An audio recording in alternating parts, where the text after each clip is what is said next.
Assalamualaikum warahmatullahi wabarakatuh, sobat petani cabai dimanapun Anda berada. Kali ini saya akan menyepil beberapa pestisida, insektisida dan sebagainya yang akan saya gunakan untuk melakukan penyemprotan rutin seminggu sekali setelah pasca panen ya. Jadi untuk teman-teman, setelah panen itu wajib dilakukan penyemprotan tuntas satu kali. Jadi tidak boleh diulang-ulang. Dalam arti begini, jika kalian mempunyai lahan 3/4 hektar seperti yang saya punya, yang saya tanam cabai, maka lakukanlah penyemprotan itu secara menyeluruh satu kali agar hama dan penyakitnya dapat dikendalikan. Kalau kalian melakukan spraynya sebanyak 3 kali, katakan hari ini separuh, nanti sore separuh, besok separuh, dan begitu sampai selesai, itu hasilnya akan sama. Hama dan penyakit itu akan menyebar ke yang tidak terkena pestisida, gitu ya. Seperti air mengalir itu akan mencari di daerah yang rendah datarannya. Oke, sekarang saya sepil untuk menangani antraknosa atau patek. Itu saya sering gunakan Nordok dengan dosis 2 sendok. Ini fungi dan bakteri khusus untuk mengendalikan antraknosa dan patek. Ini bahan tembaga ya, karena musim hujan intensitasnya tinggi, kadang lodoh-lodoh, maksudnya batang maupun ranting itu mengalami pembusukan. Saya gunakan ini dan saya mix dengan Amistar Top dengan dosis 16 ml. Nah, nanti jika teman-teman mengatakan sesama fungisida apakah bisa dicampur, ya nanti teman-teman cari sendiri anjurannya ya. Kalau saya mau mengikuti anjuran, sedangkan saya termasuk praktek di lapangan. Saya barusan panen dari lahan 3/4 hektar di minggu pertama, yaitu 1,2 kuintal, dan minggu kedua panen itu 2,5 kuintal. Dan ini kemarin panen, sekarang besok mau saya spray, tunggu 1 minggu kemudian baru saya panen lagi. Oke, untuk selanjutnya yaitu Emazo ya teman-teman, Emazo 75 ini saya gunakan untuk mengendalikan secara kontak ya, ulat bur, ulat geraya, ulat pengerek, dan lain sebagainya. Untuk Emazo ya. Terus teman dari Emazo yaitu saya pakai insektisida Cardan dan bahan aktif kartu hidroklorida 50%.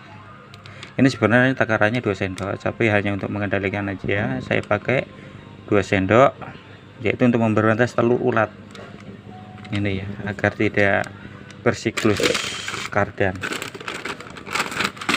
itu ulat ya. Kalau selanjutnya yaitu kita ke hama, trips, tungau, dan apit kutu-kutuan ya. Karena musim hujan ya, walau ada tapi tidak seberapa, itu saya gunakan 20 ml per tangki 16 liter ini ya. Sebenarnya kalau mau ditambah dengan kutu kebul yang warna-warna putih itu pakai Alika atau Kurakron, tapi saya gunakan ini dulu karena tidak terlalu ya, karena maksudnya ini intensitas hujannya itu sangat tinggi sekali. Dan selanjutnya yaitu saya gunakan Nutricom. Ini hampir sama dengan Gandasil B, kompleks untuk pupuknya, untuk buahnya ya. Ini saya rolling, biasanya saya gunakan kalium, kalsium ini. Terus untuk selanjutnya ini cover WP teman-teman. Cover WP ini bukan pestisida ya, dia lebih ke mineral, pupuk lah, pelapis 2 sendok untuk mencegah rontok.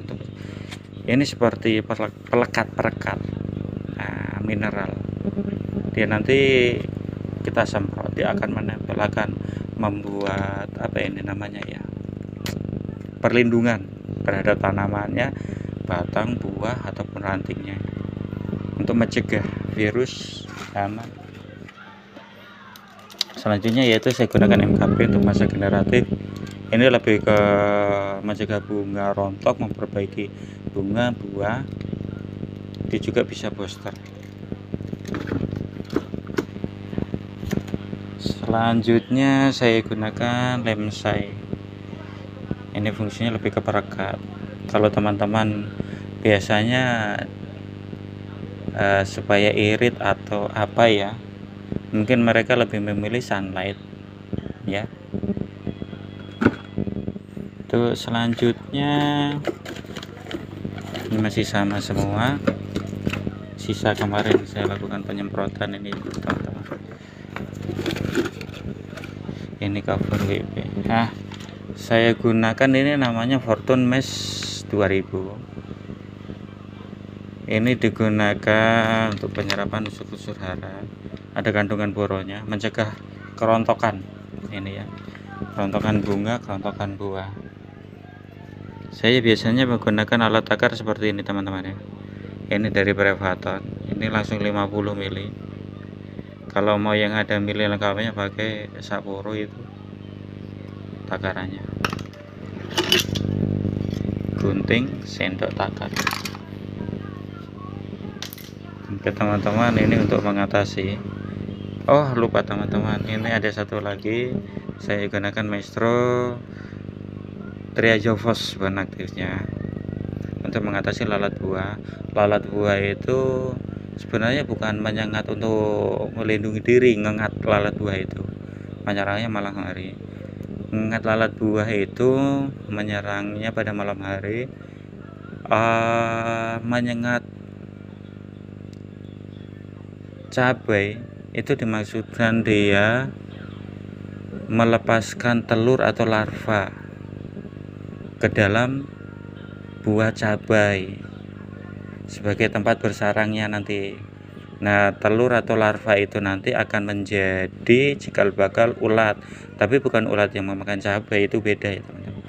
Nah, ulat itu nanti bersiklus, setelah cabainya gosong ada bercak hitam tuh, nanti titik hitam, nanti busuk basah, beda dengan patek. Kalau patek kan busuk kering, ada sporanya. Ini busuk basah, biasa mengalami kerontokan. Nah, setelah rontok di bawah, nanti larva itu akan menjadi pulpa. Nah, setelah jadi pulpa, bermetamorfosis jadi ngengat lagi. Nah, untuk siklus ulat bor, ulat gaya, ulat pengerek itu sama saja. Nah, kupu-kupu sebenarnya bukan disebut kupu-kupu, ngengat.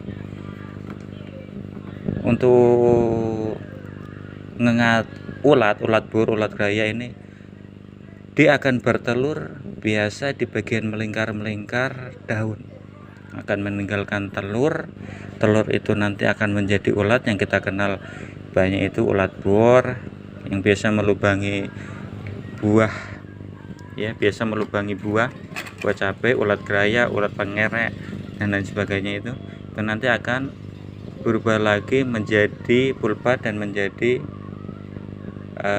pulpa itu kepompong ya, dan menjadi apa ini namanya, ngengat lagi tuh. Jadi harus bisa dibedakan ya.